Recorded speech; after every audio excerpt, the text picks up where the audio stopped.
اهلا بكم مستمرين مع بعض في الفونكس عشان نحسن من البرونسيشن.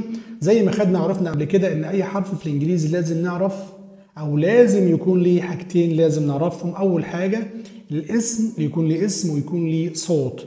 حرف النهارده اللي هنعرفه ونعرف اسمه ونعرف صوته هو الحرف ده. وكالعاده برضو ان اي حرف قبل ما نعرف اسمه ونعرف صوته ان ليه حالتين في الكتابه، ليه الابر كيس وليه اللور كيس اللي هم دول. الحرف ده اسمه ايه بقى؟ او. طب الساوند بتاعه، يعني الاو ده ميكس الساوند بيعمل صوت بقى تفتح بقك والصوت يكون لونج طويل، زي كلمه فوكس وكلمه هوت وكلمه فوند رود وهكذا. طيب السؤال بقى اللي بيطرح نفسه، هل في ساوند في الانجليزي اسمه الاو؟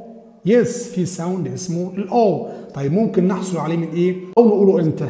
اول حاله لما حرف الاو يجي وراه حرف وبعدين يجي حرف الاي، زي كلمه ستروك وكلمه هوم وكلمه سموك وكلمه دوم فون كون.